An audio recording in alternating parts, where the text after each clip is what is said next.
Hello and thanks for joining us on Chicago Tonight. I'm Brandis Friedman. Here's what we're looking at. A live report from Brighton Park as residents are pushing back on a plan to bring a winterized base camp for migrants to their community. Controversy over the mayor's deal with the police union. That and more from our Spotlight Politics team. A key figure involved in the smokestack implosion in Little Village gets a promotion. A WTTW News exclusive. And confusion over when and where to get a CityKey ID card. You may have to wait a bit longer. One-on-one with the city clerk on why. First off tonight, residents in Brighton Park are sounding off on a city plan to house migrants in the area. The proposal would transform a vacant lot at 38th Street in California into a winterized base camp. The local alderman is holding a community meeting tonight to discuss the plan, but warns it may already be a done deal whether she objects or not. WTTW News reporter Heather Sharon joins us now live from Brighton Park ahead of tonight's meeting. Heather.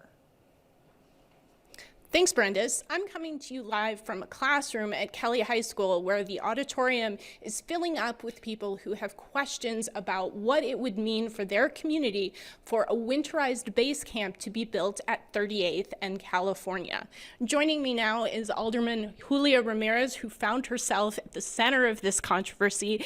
Alderwoman, 5 days ago, you went to a protest of this incident and found yourself attacked, and your aide had to be hospitalized. How are you doing, and how is your aide doing? Yes, I want everybody to know that we're both doing really well, and I want to uplift, my staffer. He's a young person, he's in college now, and he loves doing this work, so I'm thankful for him. Great, we're glad to hear that. You expressed frustration that Mayor Brandon Johnson didn't consult you before evaluating this site for a winterized base camp, which the mayor's office says appears viable, but no final decision has been made. What would you have told him before beginning that process if you had been asked? I think what I campaigned on and what I wanted to be really different than the prior administration that would sign contracts, that would rezone locations for bad actors. And so it would have been a point of mine to make sure that we develop conversation, that we let residents know at the very least in the radius of the lot before proceeding to uphold anything else. So what are you hoping to learn tonight? What are you hoping to hear from your community about this proposal?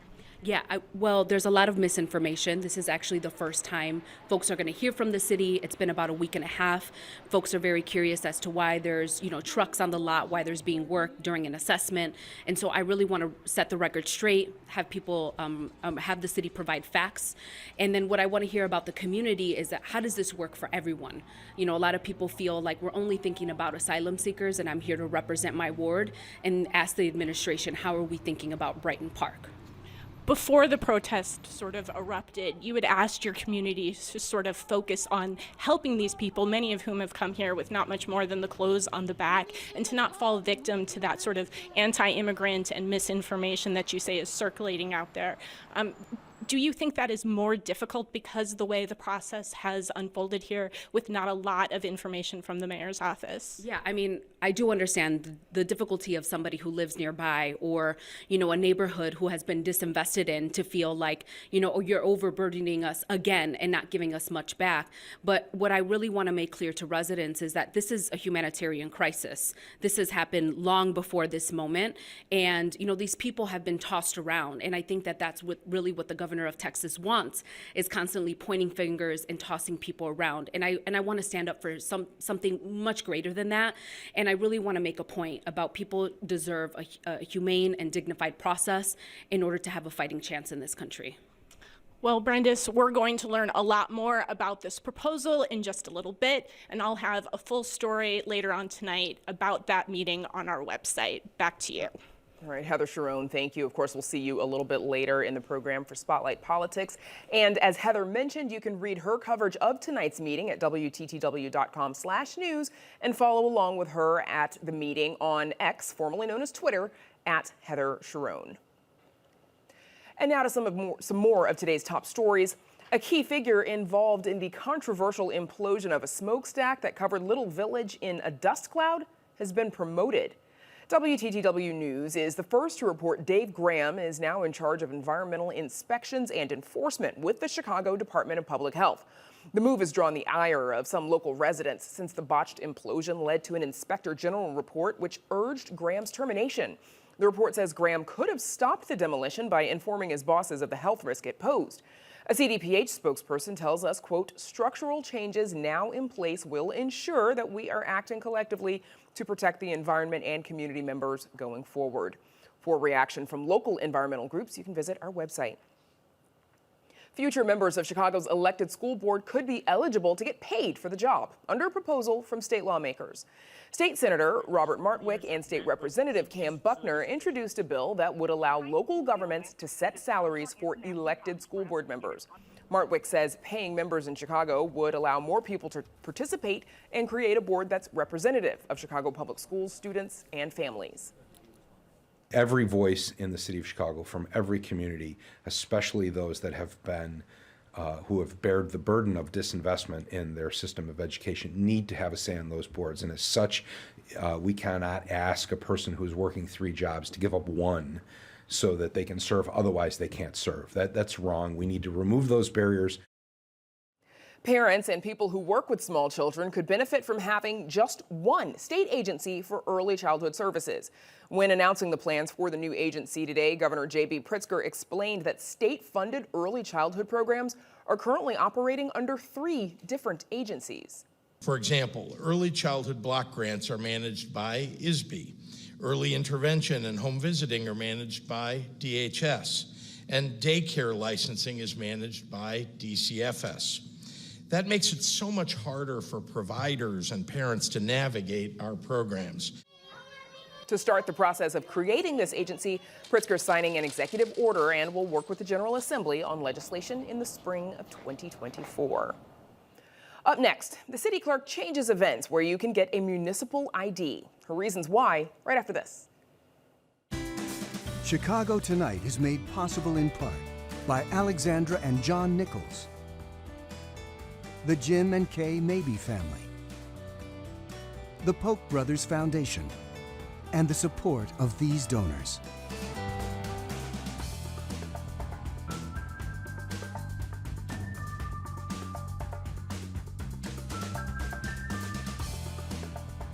People who are planning to apply for a CityKey ID card will have to wait a little bit longer. The Chicago City Clerk's office has canceled neighborhood pop-ups where residents could get the cards for the rest of 2023, citing high demand. The city-issued ID card gives residents and newly arriving migrants access to resources like the public library and transportation. Joining us to discuss this and the future of the program is Ana Valencia, the Chicago City Clerk.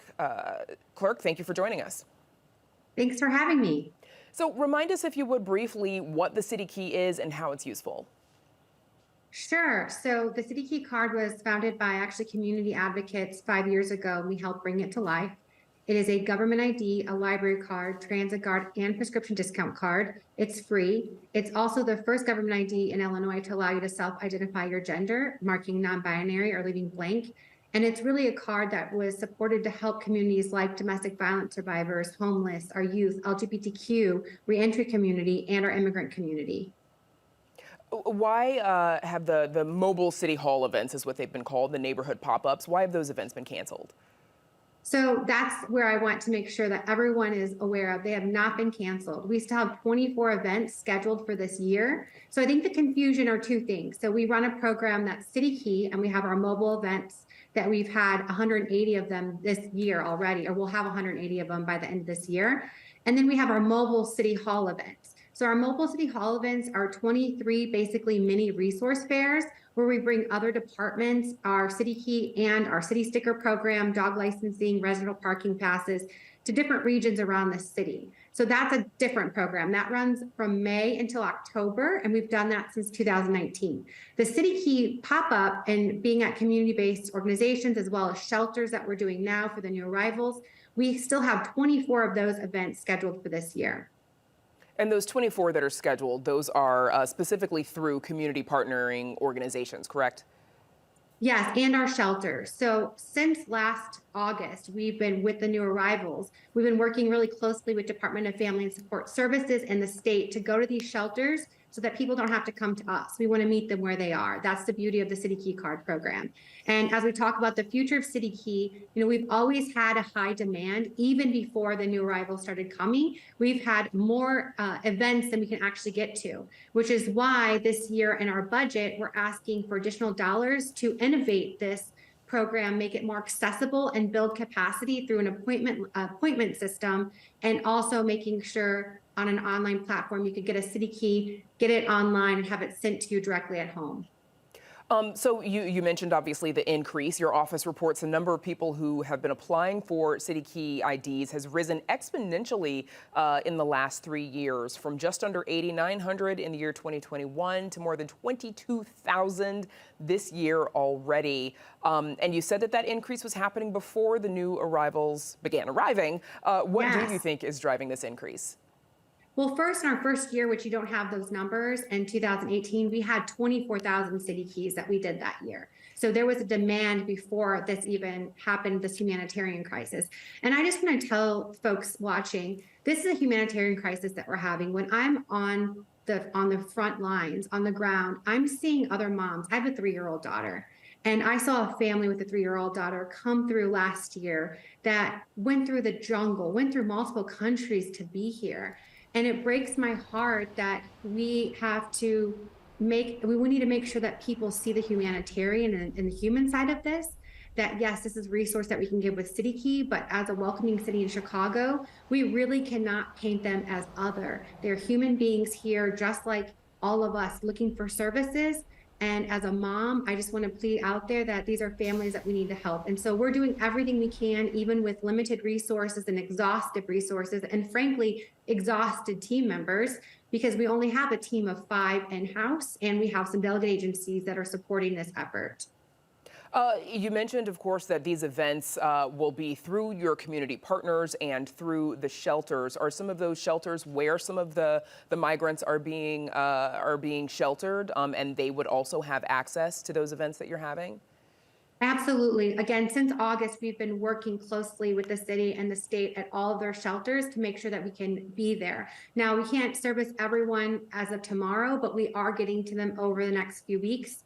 And then also in the new year, we hope that with the help of the mayor's office, the budget team, and the city council, we can build a new online platform that will allow us to have appointments next year, or allow us to have a CityKey online platform where people can apply online and have it sent to them. And we'll still have our community programs. And again, we did 181 CityKey events this year. So we are trying to meet the demand as much as we can, but it's unsustainable right now, the way that we're going and with this humanitarian crisis. So we hope that this budget season, we're able to secure those funds to build out this new technology to use to make it more accessible and help us with capacity. You mentioned those funds. The mayor's proposed budget would increase, as you said, funding for the CityKey program by 40%. What more do you need? You also mentioned some technology support. We've got about 30 seconds, but what more do you need for your office to be able to continue to meet the need? So first, that fact you mentioned is wrong. Our budget is $1.2 million. It's only seeing an increase of $1,500 this year. So that's our only increase. And we're happy to send those numbers to you as well. What we're asking for is an additional investment for the technology to build the online platform, as well as to ensure that we have this appointment system, additional ribbon to print the CityKey cards. We've exhausted that line item. Additional translators would also be helpful. We were able to get that at the beginning of the crisis last year. So additional translators, and then working with the mayor's office now, I know they're trying to identify volunteers and how we can get volunteers on the ground, which would also be great to help for our bigger events. Okay. Thank you for joining us, City Clerk Ana Valencia. Thank you so much. Up next, our Spotlight Politics team on controversy over the mayor's deal with the police union. But first, a look at the weather.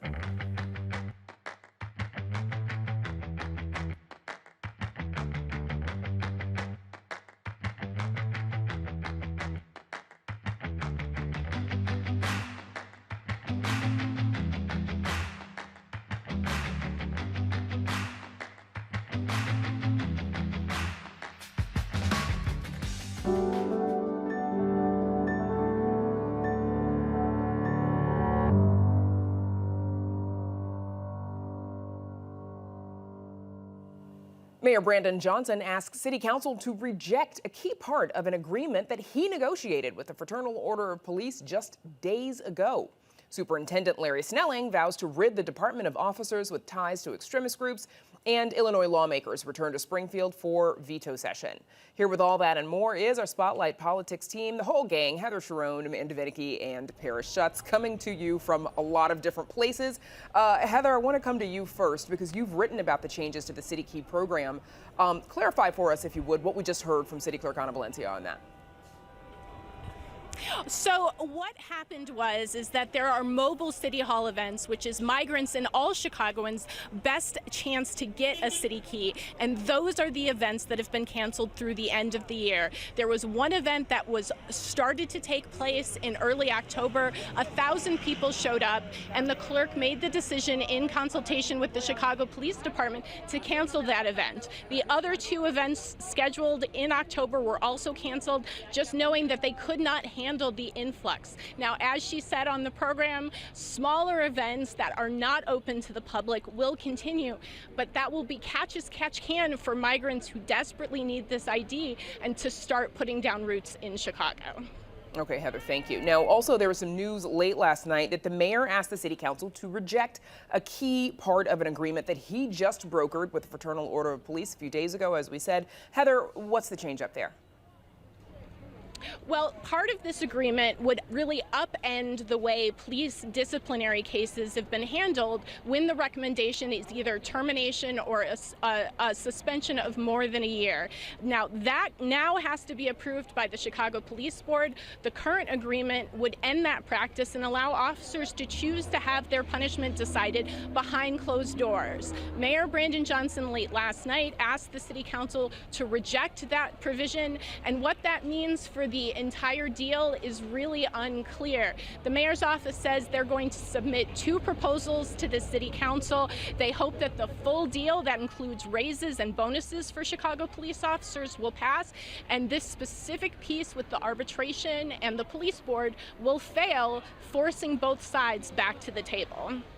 Paris, did the FOP have anything to say on this? Well, the FOP basically said to City Council, don't do what the mayor said. If you're pro-union, then you should support this because this is the kind of process that all other unionized public employees get. They get the chance to go to arbitration. The difference here with police misconduct is there really is a multi-pronged due process apparatus set up. So there's internal investigations, there's COPA, which does an investigation, the police superintendent gets to weigh in, and then it goes to the police board. This is what the police board was created for, to adjudicate these cases of police misconduct and ultimately decide whether a police officer loses their job or keeps their job. And the point is, it's transparent, it's in public. What FOP is saying is it should go to arbitration, and there's no doubt that they believe that they will get more favorable rulings if this is done behind closed doors by an independent arbitrator, that more police will get to keep their jobs in these scenarios than in this public police board process. Now, the Chicago Police Department defended its budget proposal during a city council hearing today. Here's what Superintendent Snelling said in response to a question on the treatment not trauma plan. It's actually something I've been pushing since I stepped into this role. We don't want to show up as the police in these situations and have a situation escalate where our officers are not necessarily trained, even though we do have CIT trained officers. But if we can get someone to handle that job who's a clinician, someone who has the background for it, it frees up our officers from that job. It gets that person the help that they actually need, and nobody's traumatized in this situation. Heather, back to you. Is treatment not trauma something we'd see in this 2024 budget? There is just the start of treatment, not trauma. This budget would make it an official part of the city's emergency response to send those mental health clinicians and substance abuse counselors to people who are suffering mental health crises rather than just off the bat sending a police officer. And there's more money for mental health clinics, and that is all sort of part of what treatment, not trauma is. Although it will take a lot more money that the city does not have right now to implement the plan fully, both Superintendent Snelling and Mayor Brandon Johnson says that's something that they're going to be looking to expand in the 2025 budget. Superintendent Snelling, we know he also vowed to rid the police department of officers who are tied to far-right extremist groups like the Proud Boys and the Oath Keepers. Heather, how does he plan on doing that? Well, he promised today to launch a new investigation triggered by just really incredible reporting by our colleagues over at WBEZ and the Sun-Times that found 9 current officers have ties to the Oath Keepers, which is a far-right extremist group whose leaders have been convicted of sedition in connection with the January 6th insurrection at the U.S. Capitol. Now, it's not clear whether that probe will be any different than a previous probe that investigated one of these officers, after which the city's inspector general urged that he be terminated because of those ties. The police brass at the time declined to do so, so it's not clear what this new investigation will result in or if the outcome will be any different.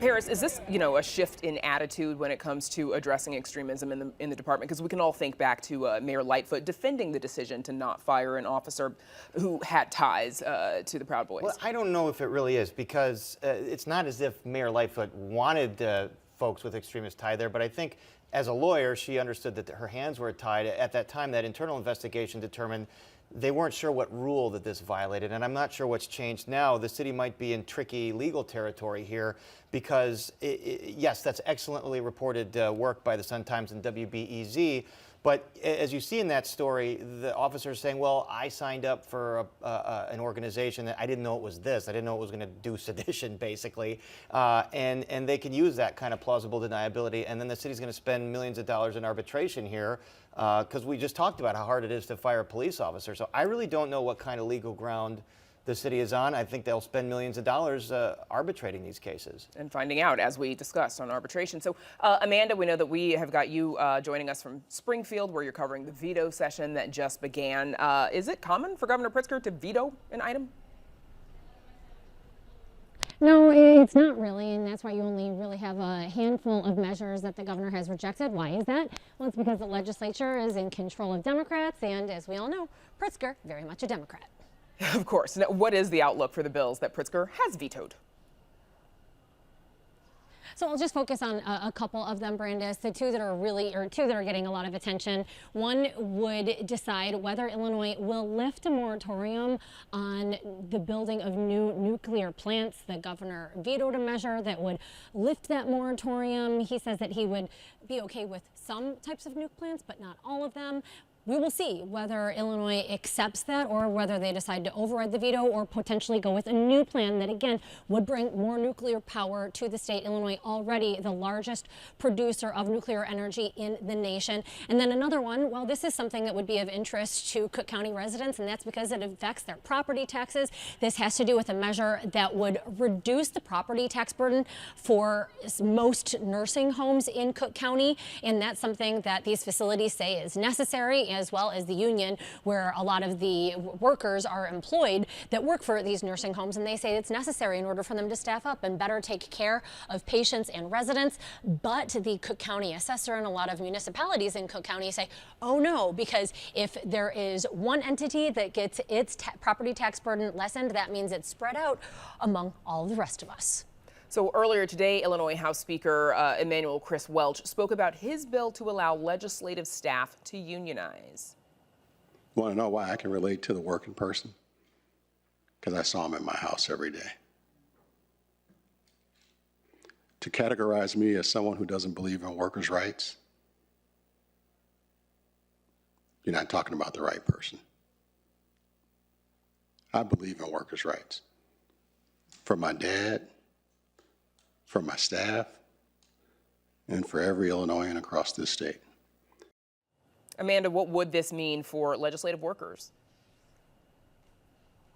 It's really unclear. This is sort of, Illinois is at the forefront of a movement that's kind of taking place actually across the nation. This comes, however, as Illinois is now dealing with a added amendment to the state constitution that is supposed to give workers rights. Right now, law says that public employees like those who work for the state of Illinois, these legislative staffers, that they don't have the ability to unionize. This is a measure that would clear the path to do so. You are seeing some hesitancy, however, from legislators who say, hey, wait a second, we call session at a moment's notice. You know that these are going to be some long hours, intense one. It is unclear if there is, first of all, support for this measure, and B, if it does in fact pass, what it would look like. Okay, that is Spotlight Politics. We've got team coverage tonight. Heather Sharon in Brighton Park, Amanda Vinicky in Springfield, and Paris Schatz here in studio. Thanks, gang. And that's our show for this Tuesday night. Don't forget to stay connected with us by signing up for our daily briefing. And you could get Chicago Tonight streamed on Facebook, YouTube, and our website, WTTW.com/news. You can also get the show via podcast and the PBS video app. And join us tomorrow night at 5:30 and 10 for Chicago Tonight Black Voices. Community members on funding public safety as hearings are underway for Chicago's police department budget. And we show you how a police officer has transformed his backyard into a plant oasis. Now, for all of us here at Chicago Tonight, I'm Brandis Friedman. Thank you for watching. Stay healthy and safe, and have a good night.